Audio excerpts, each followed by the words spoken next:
When you think of the average lawyer, what comes to mind? Many would imagine someone in a fancy suit and briefcase who specializes in their own area of law. You could be picturing a criminal lawyer like Saul Goodman, a corporate lawyer like Harvey Specter, or if you had a rough go of things, maybe even a divorce lawyer. The point is, there are plenty of lawyers for all sorts of things, just like there are for the US military. That's right, every branch of the US military besides the Space Force has its own lawyers. Known as the Judge Advocate General's Corps, or JAG for short, military lawyers practice law for, you guessed it, the US military. But why does the US military have its own lawyers? What exactly do they do? What makes military lawyers different from civilian lawyers? What types of law do they practice? And how does one become a military lawyer in each branch? We're going to answer all those questions for you and much more. Join us as we dive into the lawyers of the US military.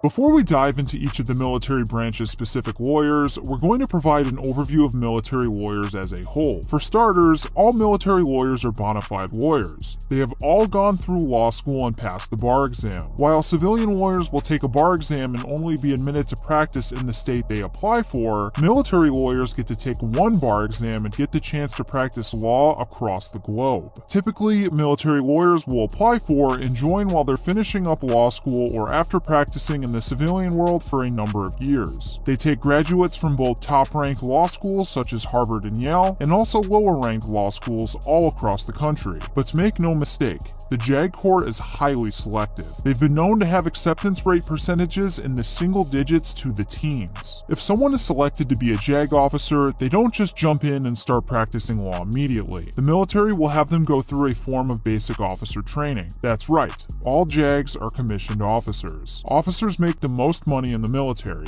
and the military knows that civilian lawyers can make a lot of money, so they try to make their pay competitive. Most military lawyers skip 01 and start at either the 02 or 03 rank. Military lawyers also get thrown into the fire much sooner. Unlike many junior lawyers in private firms who spend their early years conducting research, military lawyers will be involved in real-world legal experience from the moment they enter the JAG Corps. There are a variety of areas of law that military lawyers can practice, but two of the unique areas are operations law and military justice. Operations law deals with planning and executing the deployment and employment of US forces in both peacetime and combat military operations. Military justice predominantly deals with the Uniform Code of Military Justice, which is an extra set of laws that military members are subject to. This means that a military lawyer could be prosecuting a service member for a UCMJ violation, or they could be deployed overseas advising a commander on the best course of action to take from a legal perspective. The opportunities military lawyers get will depend on which branch they serve in. With that said, let's kick things off with each of the branch's lawyers, starting with Army JAG.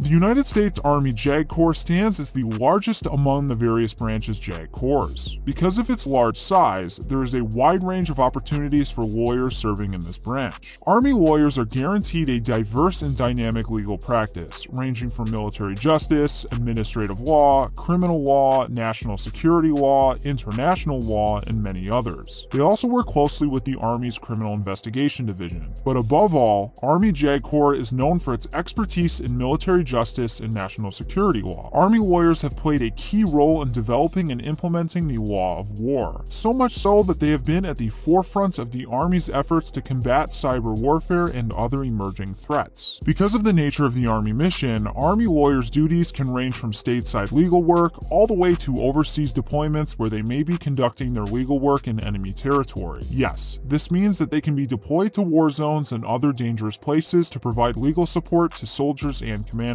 Remember, they're soldiers first, officers second, and lawyers third. So although their primary mission and duties will always be practicing law, it is not unheard of for them to be utilized in other non-legal positions. That is why there are a plethora of opportunities for Army lawyers to receive additional training in not only the law, but also military-specific training. For example, the Army JAG School offers Masters of Law programs where military lawyers can take their legal expertise to the next level. Not only that, but Army lawyers warriors can work with special operations, go to jump school, air assault school, ranger school, and a whole lot more. Beyond law school, the specific training that Army warriors must go through is the Direct Commission course, which is a 6-week intensive physical, weapons, and leadership course that prepares them to serve as Army officers. After completing that, they will attend the 10.5-week Judge Advocate Basic Training course, which immerses them in military law and teaches them every aspect of the JAG Corps organization, function, and mission. After that, they will report to their first duty station as O2s and will typically be promoted to O3 within 6 months. With Army JAG covered, let's move on to Navy JAG.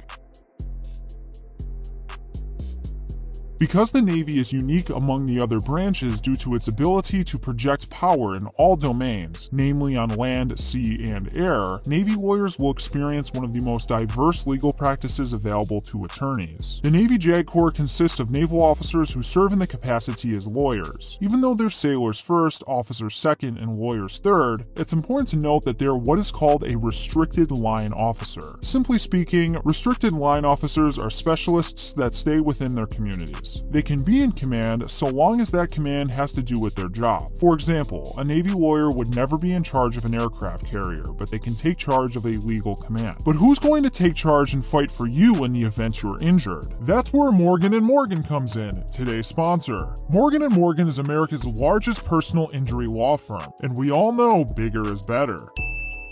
They have had over $15 billion recovered for their clients, so you know Morgan & Morgan will fight to get you the best results. The best part? All the paperwork, research, and other legal work is completely free unless your case is won. When you hire Morgan & Morgan, you're not just getting any lawyer, you're getting an entire legal team fighting on your behalf. It's also super easy to file a claim, taking only 8 clicks on your phone. It's never been easier to start suing everyone in minutes. For legal reasons, that was a joke. But seriously, don't overthink it. Take action to protect your rights, and Morgan & Morgan will fight to get the compensation you deserve. If you're ever injured in an accident, you can submit a claim at www.forthepeople.com/general discharge or by dialing #law. That's #529 on your phone. Thank you to Morgan & Morgan for sponsoring today's video. Navy lawyers' areas of practice will typically reflect that of the U.S. Navy's mission, which is mainly maritime focused. Thus, Navy lawyers can find themselves working not only in lots of admiralty and maritime law, but also military justice, national security law, administrative law, environmental law, criminal law, and a whole lot more. Navy lawyers also have many unique opportunities. They can work on ships, deploy with Navy SEALs, advise naval special warfare, work with the Seabees, NCIS, and any other area the Navy has its hands in. Because Navy JAG officers are restricted line officers, they do not have to go through the same officer training that traditional naval officers do. Instead, they attend the 5-week Officer Development School, also known as the Fork and Knife School. At ODS, they will be introduced to the basics needed to assimilate into the military and how to conduct themselves as naval officers. After ODS, they will attend the 10-week Basic Lawyer course at the Naval Justice School in Newport, Rhode Island. Upon completion of that, they will report to their first duty station as O2s and will be promoted to O3s roughly a year after that. With Navy JAG covered, let's move on to Marine Corps JAG.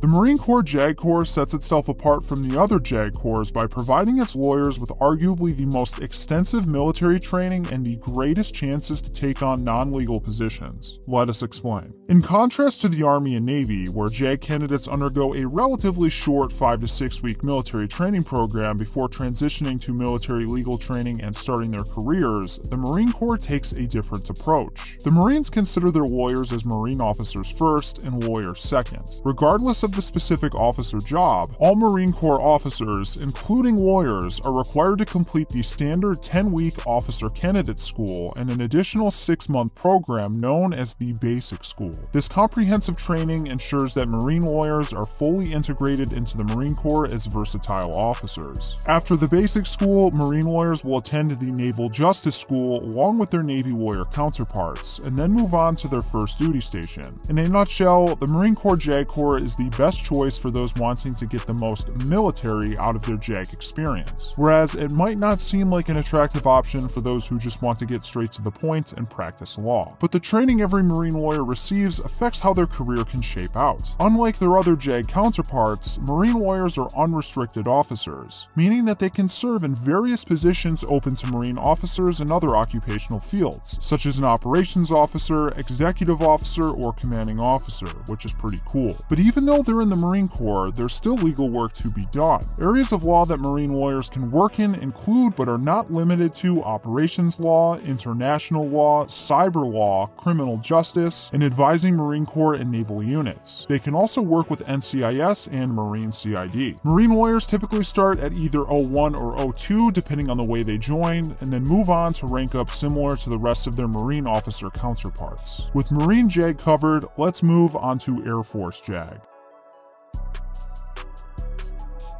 The Air Force is known to have some of the best quality of life features out of the US military, and Air Force JAG is no exception. While the Air Force might get a lot of loving flack from everyone else, it definitely has one of the best reputations for taking care of their own. Air Force lawyers have the luxury of practicing in two of the most unique areas of law for military lawyers, air and space law. With the newly formed Space Force back in 2019, there has been a significant push into the space domain, and Air Force lawyers are leading the front when it comes to the legal side of things. If you enjoy our content and want to support the channel, please help us reach our goal of 5,000 Facebook followers. If you don't have a Facebook but still want to support us, please consider contributing to us on Patreon, where we have some pretty cool benefits. The links to these will be in the description and pinned comment below, or scan the QR codes on screen. Not only that, but Air Force lawyers also practice in a full range of legal areas, such as civil admin law, tort law, operations law, criminal law, cyber law, international law, and much more. They can also work with the Office of Special Investigations. Because the Air Force is a smaller branch, this allows for Air Force lawyers to work in multiple billets, as compared to bigger branches where each JAG will generally do one job.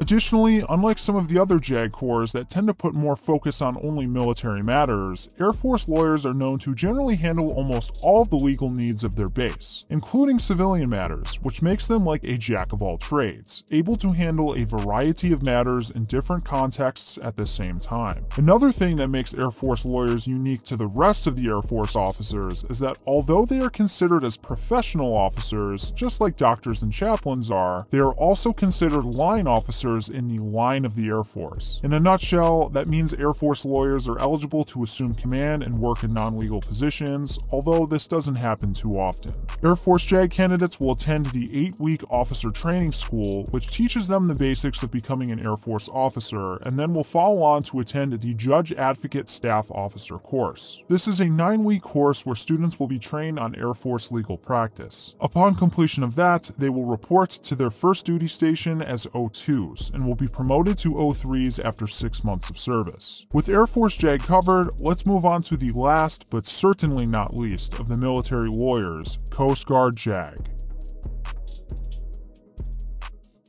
Don't sleep on the Coast Guard. They have some pretty damn cool opportunities in a wide array of career fields, especially with their JAGs. For example, they're the only branch with lawyers who can start right off the bat as an O3, which is a pretty sweet deal. The US Coast Guard as a whole is very unique as a military branch because it falls under the Department of Homeland Security in times of peace, and goes under the Department of the Navy in times of war. Thus, the Coast Guard JAG's mission and purpose generally aligns much more with the DHS than it does the military. So not only do Coast Guard lawyers need to be familiar with military laws, but they also need to be experts in DHS policy. The Coast Guard is also a very small branch, so they do not have as many lawyers as the other branches do. Due to the lack of personnel, Coast Guard lawyers need to act like general counsels, and are expected to know a little bit about everything within the Coast Guard. While the other military branches' lawyers have a big part in military justice, it really isn't in the Coast Guard's forte. With that said, they do have a really small military justice specific team, but this is one of the areas that Coast Guard lawyers aren't really expected to work in. Aside from that, Coast Guard lawyers do a lot of administrative law, contract law, environmental law, operations law, and work closely with the Coast Guard Investigative Service. And because the Coast Guard is the lead federal maritime law enforcement agency, they also deal with many of those concerns. It's also important to note that the Coast Guard lawyers are also line officers, meaning they can be assigned to a non-legal position. However, this is extremely rare. Coast Guard JAG candidates do not have to attend the traditional OCS like their other Coast Guard officer counterparts. Instead, they attend a 5-week course known as the Direct Commission Officer course. DCO prepares them with a foundation of basic administrative and leadership skills on which to build a career as a Coast Guard officer. After DCO, they'll join their Navy and Marine Corps JAG counterparts at the Naval Justice School, and then will move on to their first duty assignment. Lawyers in the U.S. military play a crucial role in criminal law, and a big component of that is each of the military branch's law enforcement agencies. That's right, there's more to military law enforcement besides the NCIS. If you want to learn how the U.S. military solves crimes, this video is a must-watch. Scan the QR code on screen or go to the link in the description below, along with our social media accounts. Well, that is the down and dirty of the lawyers of the U.S. military. If you learned something from this video, make sure to give us a like and subscribe to our channel. As always, thank you for watching. Do you even want to be here? A special thank you to all of our supporters in our Patreon and YouTube membership. If you'd like to be featured in our videos, consider joining and go check out the links in our description below. Your contribution is greatly appreciated and will help us create more great content. All your friends are subscribing to General Discharge, and you don't even want to be here.